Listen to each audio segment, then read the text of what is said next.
भालू कामुडारे वृद्ध गुरुतर मयूरभंज जिला ठाकुरमुंडा ब्लॉक पड़ियाबेड़ा ग्राम पंचायत निशापसी साहि भालू कामुडारे वृद्ध गुरुतर होई ठाकुरमुंडा गोष्ठी चिकित्सालय भर्ती होती। घटनार प्रकाश ठाकुरमुंडा वनांचल अंतर्गत निशापसी ग्रामर खीराई महांत 65 वर्ष सकाळ 6टा समय निज चाष जमी को जाइथिया बेले पाख जंगलू एक बड़ भालू दौड़ी आसी आक्रमण करथिला। खीराई भालू बाम हाथ को कामुड़ीथिला। निजकू बंचाइबाकू जाई भालू को एक ठेंगारे प्रति आक्रमण करिबारु भालू जंगल को दौड़ी पड़ाइथिला। खीराई तले पड़ी जाई छाती रे जोर आघात लागिछि। दुई झियो खीराई को एक ऑटो जोगे ठाकुरमुंडा गोष्ठी चिकित्सालय भर्ती करथिले। खीराईंकर बाम हाथ रे गभीर क्षत सृष्टि होइछि। फरेस्टर प्रदीप किशोर हाइब्रू गोष्ठी स्वास्थ्य केन्द्र को आसी खीराई स्वास्थ्य अवस्था संपर्क में बुझीथिले। मयूरभंज जिला करंजियारू हरेकृष्ण त्रिपाठी रिपोर्ट पवित्र जोड़ीसा।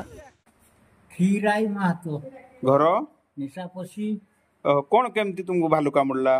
सकाळे बिल बाटे जाउथिली देखिबा पई तापरे भालूटा पछबाटू आसिला घटकी आ केतरा भालू थिले? गुटिया थिला खाली तो भल कर दरा जेंती पई दुर्मार फेरनी सदा ठताटा पके देली वर्षा होथिला। तापरे फेरु दिगुडिया छिडाई गला मोर पाखरे आ एडी कामुडू थिला ठेगाटा पिटी देली हेटा ठेगाटा धरी जे ठेगाटा पिटी देली बडे छाडी करी फेरी पड़े गला बारी। हां तापर फेर केमती आइलो घर को?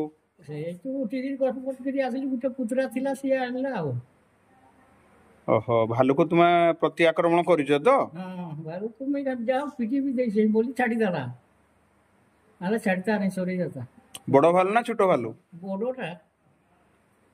बड़ोटा थिला। मयूरभंज जिला करंजियारू हरेकृष्ण त्रिपाठी रिपोर्ट पवित्र जोड़ीसा। जदि आम भिडियोटी आपंक भल लगिला तेबे लाइक शेयर सब्सक्राइब फॉलो करने भूलु नहीं। नमस्कार।